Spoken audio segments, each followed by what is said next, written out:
2 o'clock. So welcome to our live Tuesdays at 2. I'm your host, Antoinette LaGrossa. For those of you new to homeschooling or Shiller Learning, we are part of the nonprofit Rising Stars Foundation.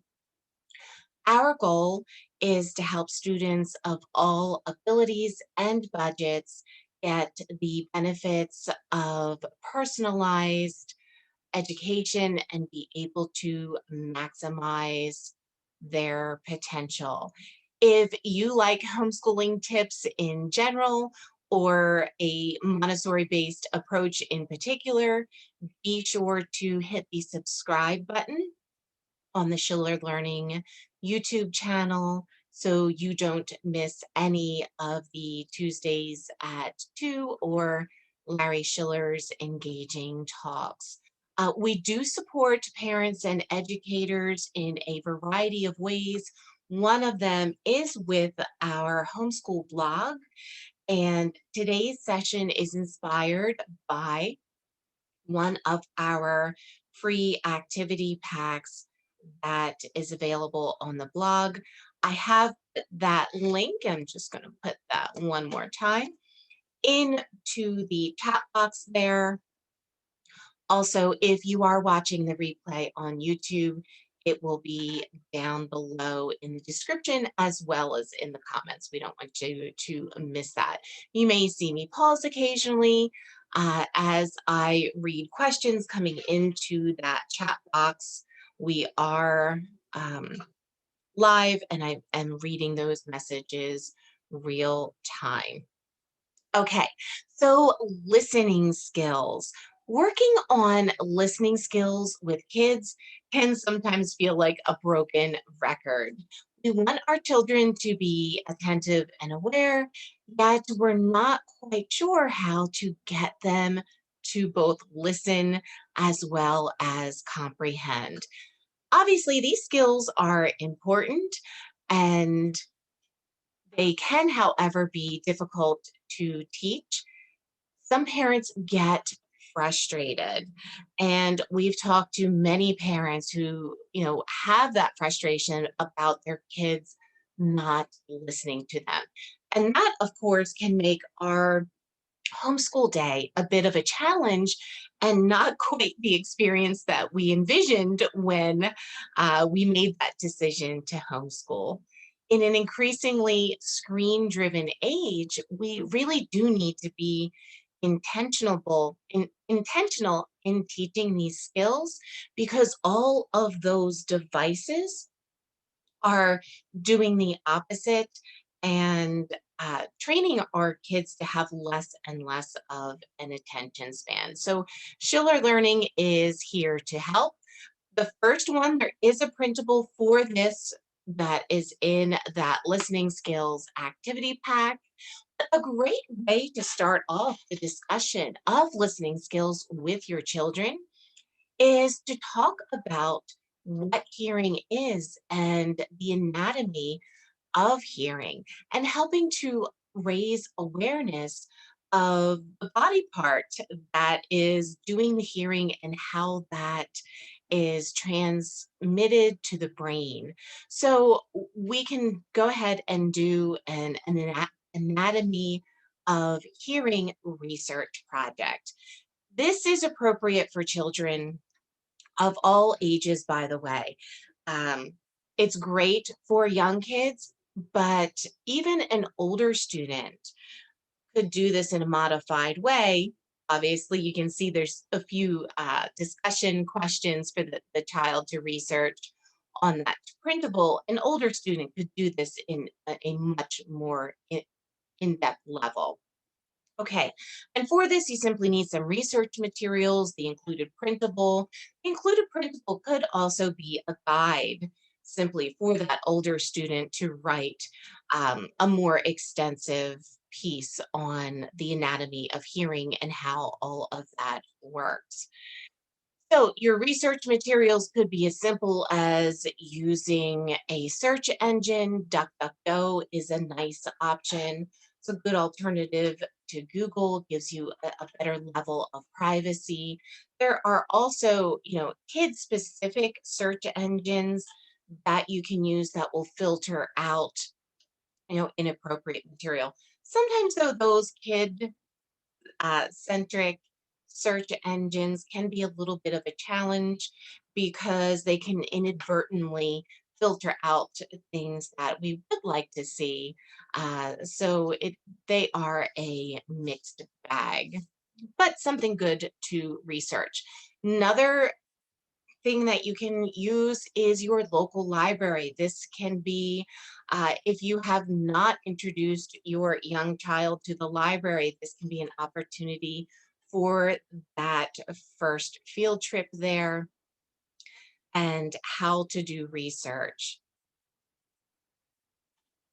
Okay, so give them that printable, the research materials, guiding them through that, whether that's going to be online or in-person research, and then discussing their results. But again, this is going to help to raise awareness about what hearing is and how those messages get to the brain. And once the child is aware of those things, it can help them to become more mindful about the sound that they are taking in. Okay, so we're starting off with a serious and going to then go into a classic fun game that, especially now with summertime, this can be a great activity to get the kids outdoors. Of course, you can do it inside as well. All you need are some kids. Again, doesn't have to be necessarily very young children. This can be fun with people of all ages, and throw in some corny adults, and it can be additional fun. You do, whether you're indoors or out, you want some space to move around. With the younger children, it's fun to see how much they can improve by the end of the summer, and then also tracking that progress through the school year. And simply invite them. We're going to play a game called Simon Says. This is how we play. I will give you directions such as Simon says, put your left hand in the air. And you may put your left hand in the air. Now, I will try to trick you by giving directions without saying Simon says first. If I don't say Simon says, then you should be still. Only follow directions if I say Simon says. So if you're not familiar with that classic game, the instructions are really simple, and it is going to help train your child to not just impulsively uh, follow along, half listening, and be very intentional in that. You can have the children make animal noises in your instructions. You can have them act out physical activities, say certain things. You could even include in this some practice in spelling words or math facts in those instructions. You can have an older sibling role play and be the leader in the Simon Says. So it's a very classic, fun game. Kids of all ages can enjoy that. Okay, so that's going to be a moving around, making noise game. From that, we're going to go to a family favorite, and that is the silence game. Okay, so we really want to teach our children, help them to appreciate silence. Studies repeatedly show the benefits of silence for the human brain. I refer to it as white space. And in a society that's constantly receiving auditory stimulation, silence is more golden than ever before. And by allowing times of silence in our homes, we can help build listening skills. So resist, and this is something that I do. As soon as I walk in the kitchen to prepare a meal, I have a radio in there. I turn the news on. But it's good to not fill up every single space between, instructing the child, entertainment, music, and then things like news and just the sounds. Unless you're in a very rural area, there are going to be sounds all around you. Okay, so our brains benefit from a break from all sensory input, but especially children's brains as they are growing and developing. And when we embrace silence, we actually open up our ears to hear things we might not otherwise notice. This is especially true uh, if you do this activity outside. Okay, so the silence game, this is another appropriate for people of all ages. But when you are starting with a young child, shooting, you might start with just 60 seconds and then work up to 2 to 3 minutes at a time and then go from there. So you don't want to, block out 15 or 20 minutes for your first go at this, which 15 minutes, by the way, that is the recommended time to start with a lesson, be it math or language arts, if you're starting off with a 3 or 4 year old. But that would be a long time to expect a child of that age to be able to sit silently. Okay, we do have a printable to go along with this, and it is a sign that says silence. It has the candles just like you see on your screen there. This is a classic Montessori activity. It's an excellent way to calm a hectic day or just simply to create space for that mindfulness, that appreciation, and awareness of silence. Adding a candle can be a nice way to enhance this time. Of course, being aware of fire safety. So, this activity could also be a way of working fire safety into a discussion with your child. I homeschool in Pennsylvania.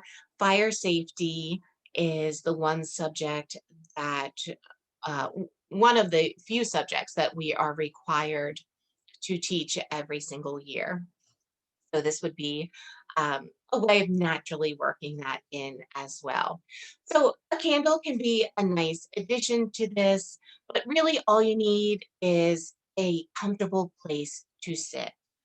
It could be a cushion on the floor, it could be a mat, even a yoga mat, or simply a chair. Having a special place to do this, like getting a cushion out, placing it on the floor, or outside on the ground, can just help to raise awareness and make that mental shift of moving away from the sounds of the day. And with the sign that says silence, that is going to be your child's clue that that's what we're going to do. You can simply invite them, today we're going to make silence. And I love that phrase, making silence, because we tend to think of making noise and that, silence isn't something that we do, but it really is. And offer to have the child watch you do it first, and then demonstrate sitting in stillness and silence on the floor outside and remain that way for a couple of minutes. Modeling the behavior is something you see a lot of in Montessori, and that things work so much more effectively when we show the child instead of telling the child. Okay, so we show them, and then we're going to ask them questions to raise awareness of what we just did. And so we can ask, you know, did you, did you hear, XYZ? Did you hear that cat meowing? Did you hear that car driving by? And so it can raise awareness of some of the things that we ourselves noticed in our time of silence. Did you hear me breathing? Did you hear how my breathing slowed down as I sat in silence? So, some of those things that your child might become aware of in their own time of silence, and then invite them to make silence together with you, and that you'll turn over the sign to show silence, and then you'll begin. So even as the call to silence is made, it's being made without any sound. And then I'll end the silence by turning the sign back over to the blank side. Again, start with just, maybe somewhere between 1 and 3 minutes.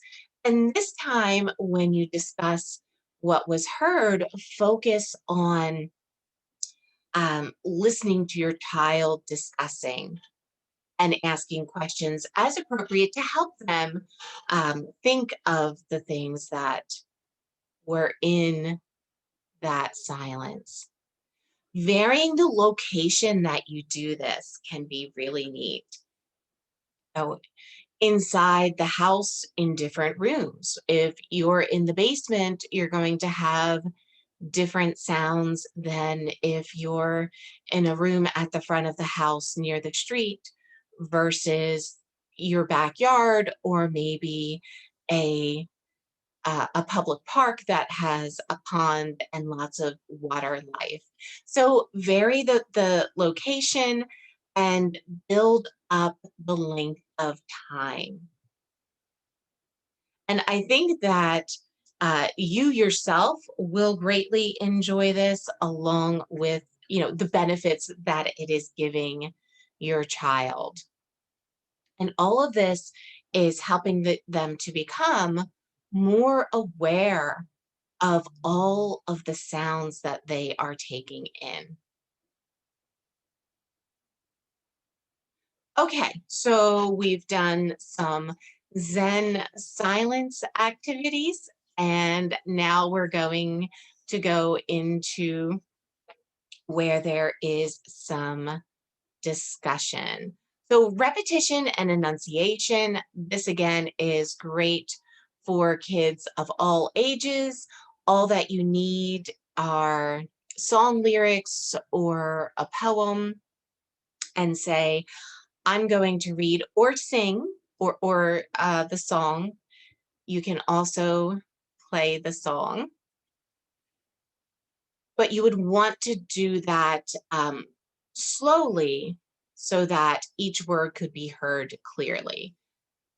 If you want to play a song, but it is a fast song, make a different selection or sing it to your child in a slow, deliberate way so that you're able to really enunciate each one of those words.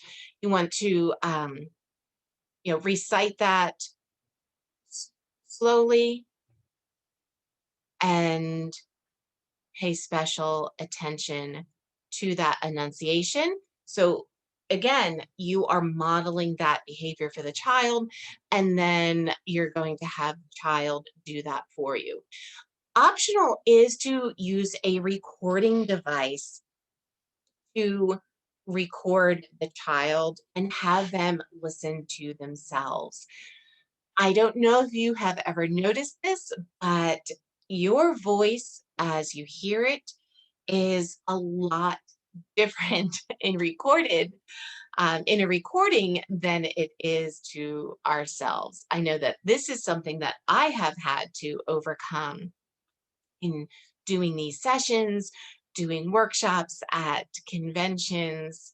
I do a lot of speaking throughout the year. I actually don't like the sound of my voice.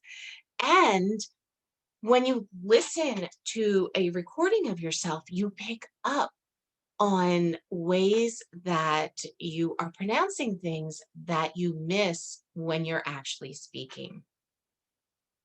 I was a couple of months ago, and we've done a lot more online events in the last year and a half because of conventions having been shut down and all of our usual in-person events not happening. And I think I was just saturated with the online events. And in watching a recording, I noticed that I was saying a lot more than ever before. It was something I wasn't picking up on in the moment, but in a recording, it stuck out like a sore thumb.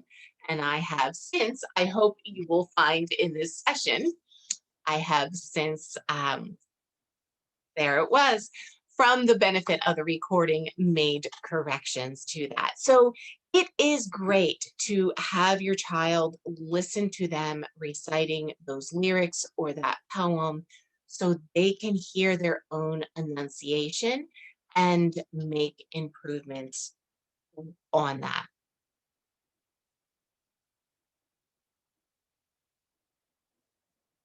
Watercolor listening art. This is a lot of fun. Again, excellent for people of all ages. It is never too late to work on improving listening skills, whether they are toddlers, early elementary, middle, or even high school students, as well as for ourselves as adults. All of those basic life skills are things in which we can improve over time. For this activity, all you need are some watercolor supplies. So you're going to need watercolor paints, paint brushes, uh, containers of water, maybe some smocks, some paper to put down over whatever surface you're going to be painting. And then you'll need either some paper for painting or canvas. Canvas is not expensive as it used to be. There are a lot more inexpensive options for canvas, and even dollar stores now have some nice, sometimes 8.5 by 11, sometimes smaller canvas options or canvas like boards for painting. And with those art projects are easier to keep over time. So think about canvas and then join your child in painting what you hear. You can play a recording of instrumental music, or if you play an instrument, this is a beautiful opportunity to share that with your child. You can also, again, nice opportunity to take advantage of the summer weather and wildlife, the year of the cicada. Go outside and have the child paint what they hear.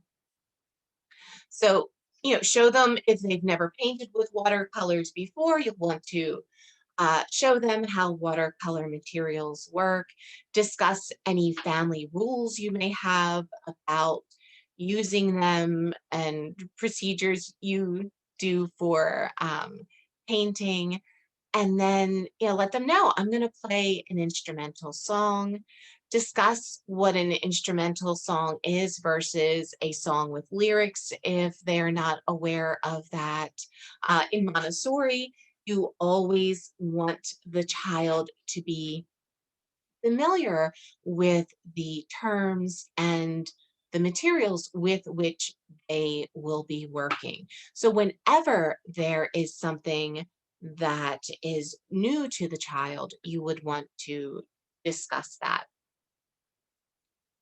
and invite the child to listen to the song, think about what the song makes you think of, how the song makes you feel, events or people, memories that music might elicit, or in the case of being outside, what those sounds make you think of, and then simply painting what they hear.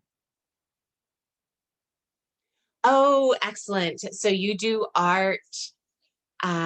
Jesse does art with the kids while listening to instrumental music. The 3-year-old twin boys. That is awesome. Um, I always thought that I wanted to have twins until I had my first child, and then thought about the prospect of having another one at the very same time and how incredibly challenging and hard that must be. So that is amazing. Kudos. And but it must also be double the fun and double the love. That is really awesome.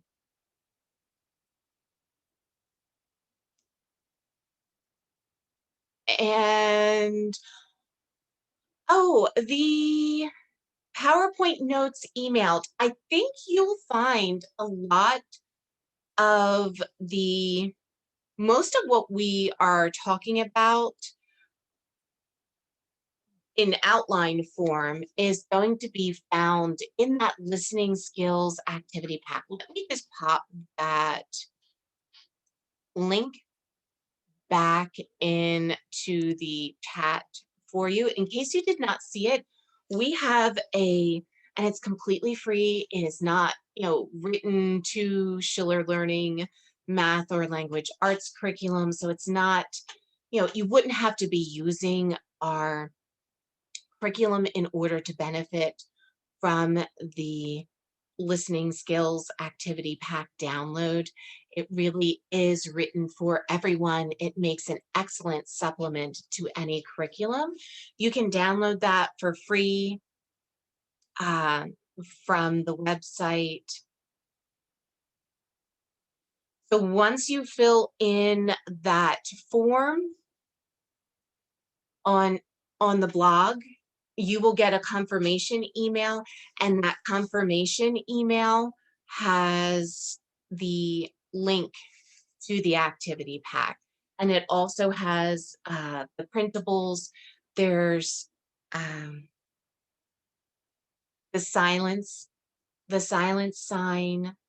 There are also activity badges so that whenever your child completes one of the activities in the pack, they're able to color in a badge to mark their achievements. So those are really nice for kids as well, helping to, build that sense of accomplishment as they are working through all of those different activities. And there are even additional activities beyond the ones that we are talking about today. There's a sound scavenger hunt that is one of my favorites, as well as the printable for the research project as well. And Jesse, have you ever, you have the kids listen to the instrumental music. Have you ever had them paint what they hear when they are doing that painting. And hello from South Africa. I missed that one earlier.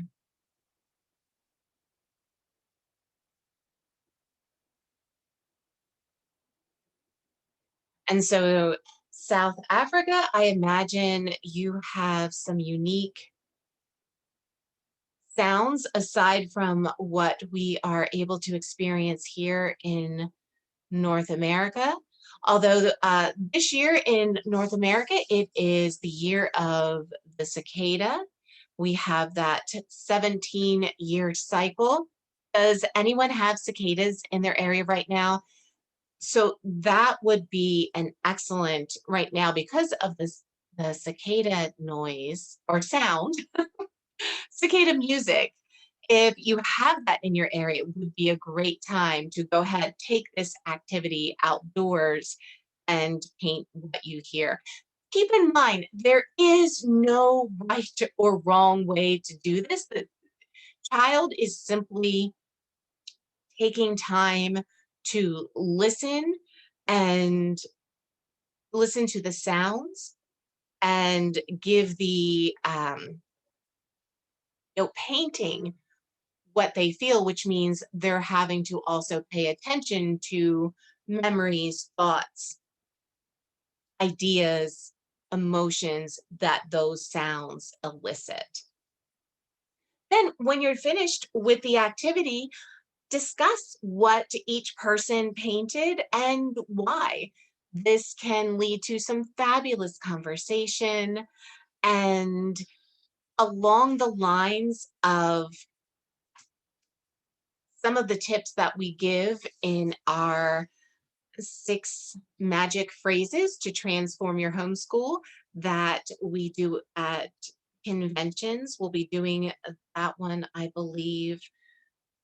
I think it's next week at the Arizonans for Home Education conference in Phoenix.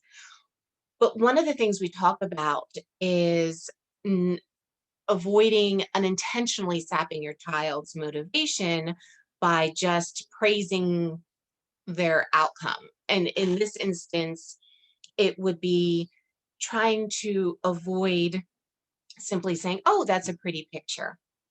And instead ask the child what they think of their work. Why did you paint this shape? Why did you choose these colors? What do you think about your work? And getting them to be more mindful and self critiquing in that work. I don't. So, dictation, which is essentially repeating back. Sometimes when kids are little, they will go through a phase of repeating back everything that they hear and can be silly about it. But that's actually a great skill. And we want to use that in a variety of ways. Dictation is just taking that to another level. The ability to repeat back is a key tenet of communication skills. You've probably noticed sometime when you have a disagreement with someone, they couldn't possibly repeat back to you what you've said to them because they weren't actively listening. So it is a highly valued listening skill. Teaching our children to tell back to us what they've heard helps them to listen more carefully. It also helps to helps the speaker to ensure that indeed everything has been heard appropriately. And asking the child to tell back what they've heard during a story, or even to act out what they've heard from a story, can be a lot of fun. Now, when we get into dictation, this is going to be even more deliberate. And all you need is a passage to be dictated Depending on the age of your child, they can repeat that back verbally, or if your child is able to write and paste, easy for me to say, paper and pencil, or optional, you can use a device with a keyboard. And I do recommend the device with a keyboard as opposed to a tablet device. When our kids are young, it's really good to provide opportunities for them to develop proper keyboarding skills. And that's actually something that is included in the Schiller Learning language arts curriculum, both language arts A as well as language arts B. Language arts A is for pre-K kindergarten generally. Language arts B is generally for first through fourth grades.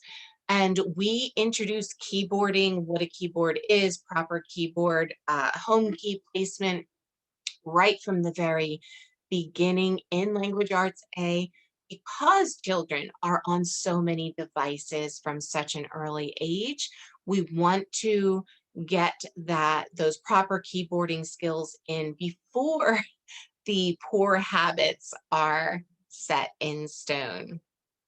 Okay, nursery rhymes can be fun for this, as the rhyming will help the beginner listener be able to repeat those back, because of course rhyme and rhythm helps you to more easily remember something, so that they're able to be more successful as they are writing or retelling that passage.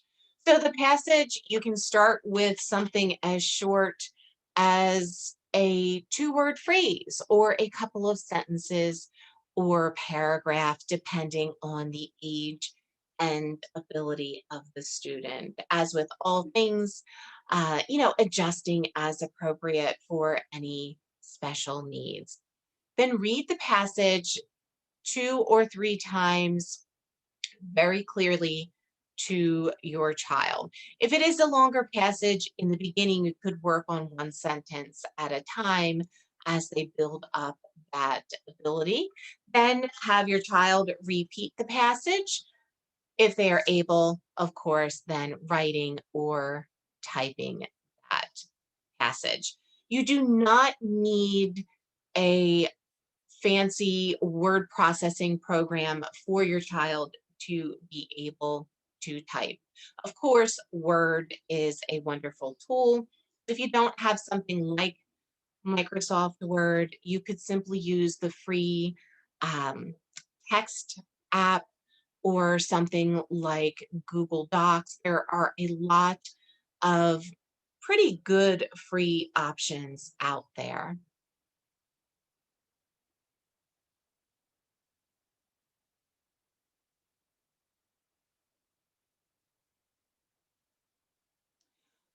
Okay, now audiobooks. First, let me mention that read alouds are one of my favorite things. That family read aloud, where either you're reading to the children if they're not yet reading chapter books, or where you're taking turns with the kids in that family read aloud. We have an entire blog post devoted to the family read aloud and all of the many ways that it is beneficial for children with reading development, vocabulary skills, all kinds of things, family relationships. But audiobooks can play an important role in our child's education, including listening skills.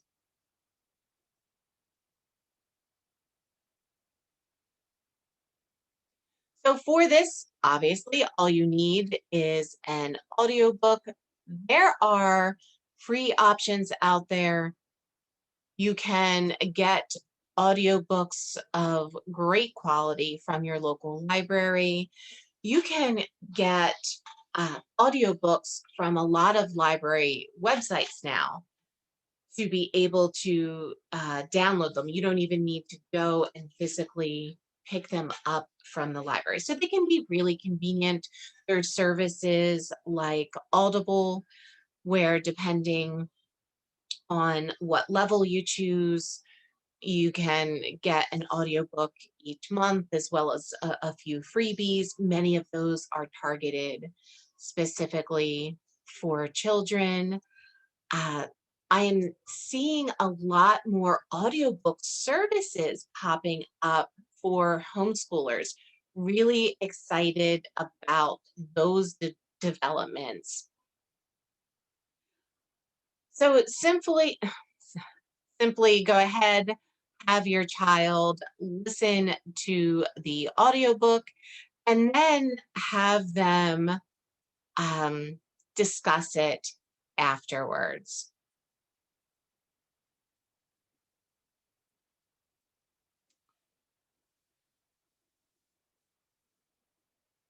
Yeah, so read alouds during online teaching, plus with your sons. That Yeah, read alouds really are just one of my favorite things as well. And another nice thing about read alouds is that my kids. Let's see, they're from ages 23 down to 11.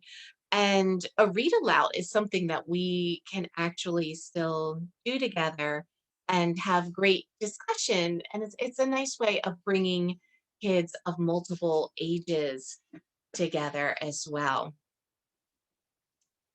So the resources of audiobooks for homeschoolers, and I actually just saw a subscription service. It's a download at a homeschool convention a couple of weeks ago. I'll have to see if I can find the name of that vendor for you. Oh, okay. And then there are some audiobook companies. So yeah, and you know what? That I think would make an excellent blog post. Audiobook resources for homeschoolers. So, Jesse, if you want to, I know Gabriel might send you her email. If you want to also if you could email your list of resources, I could include that in our blog post along with the others. Jim Hodges has some wonderful audiobooks. And then depending on if you're looking for secular or non-secular resources, there are some different avenues to go there. But quick question for everyone. If you could just pop into the chat if you would be looking for secular audiobooks or non-secular or neutral, which would be any of the above, to give us an idea of what we want to include in the blog post. And if you are looking for non secular, which uh, faith you would like to see some recommendations for. So we will try to find some great options for all of those. So I'm excited about that blog post. We will do that very soon. So we have the blog post that is coming out this week is on, it's, oh, and I am now not remembering the official scientific term for this, but it's using worms to turn your kitchen table scraps into fabulous rich compost for gardening. So that's going to be coming out this week. So we will be sure to get one on audiobook resources out very soon. So uh, some tools to go along with the audiobook resources would be coloring pages to go along with a piece of literature or an art project. So you can find some pre-printed coloring pages. You can also have the child draw pictures to go along with what they are listening to. If the child is either drawing or coloring pre-printed pictures, they can later add some written description to those, retelling what they've heard from that audiobook. If you have Schiller Learning Language Arts B, you in your folder, also in your lesson books, have book report guides. And those book report guides have questions to ask the child, things that the child wants to think about and pull out of books. Those also make great guides for when they are listening to audiobooks. You can have discussion about that material as well. So with the audiobooks, a lot of different avenues that they can go, but it is important to have a quiet space for the child to listen to the audiobooks. If there's a lot of noise happening in the room, even with headphones, the child can get distracted. As we are trying to cultivate listening skills in our kids, we want to set them up for success. So, providing that quiet space. And then, as with all things, as I mentioned earlier, we want to model the behavior we want to see in our child. And if we're honest, we work on listening skills our whole lives. If this is not something that you've been self-aware of, this is a great opportunity for personal growth in your own listening skills. And to this day, I indeed am still listening, working on listening skills, being an active listener, and trying to listen more than I try to prepare a response, and listening to be able to get the benefit of all of the speakers' insight and the work that they have done in putting together what they are talking about.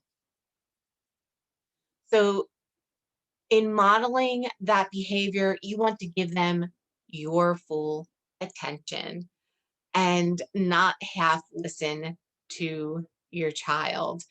Even if they are telling you about, Pokemon cards for the 100th time or some other uh, equally as interesting for most adults topic, such as that. Our kids are always watching us. And when we display positive listening skills, our kids are going to learn from that example. Some of the things that are good practices to engage in active listening, and you may notice, recognize some of these from the Shiller Learning, uh, the educator guide in the beginning of the lesson books, is to first off give your child your full attention, make eye contact, and stop other things that you're doing, getting down at your child's level. Um, that eye contact is best when you are not bending at the waist, and ergonomically, this is going to be better for you too. If we bend at the waist to get down to our child's eye level, it can be actually be intimidating. Whereas if we're squatting down to get to their eye level, then it's a much better personal connection. And then really actively listen to what your child is saying to you, repeating back what you've just heard to ensure that indeed you've heard things properly, and then addressing those as appropriate. Don't be tempted to brush off seemingly insignificant things that our child is saying to us, because if your child is speaking to you, it's not insignificant to them. And not only is doing so going to benefit your child in their listening skills, but it's going to help you to have a better relationship with your child, which of course is going to make for a better homeschool experience. Well, I hope that you have enjoyed the tips today. Again, you can download the listening skills activity pack. It is completely free. You can get that at our website. Link is in chat. If you're watching the replay, it's also in the description as well as the comments below. Let us know how the kids respond to the activities. We look forward to hearing how this helps their listening skills. Some of the other fun things in the pack is that, sound scavenger hunt. There's also a blindfolded activity where you're following instructions while blindfolded. So a lot of fun things. And we do have, excellent. So, and it looks like there's a good mix of resources. So we will be sure to include some recommendations for all of those as far as the audiobook recommendations in that forthcoming blog post. Again, it's been an honor to have you here with us today. Hope you found these tips helpful. We will see you next week on Tuesday at 2 o'clock. Thanks, guys.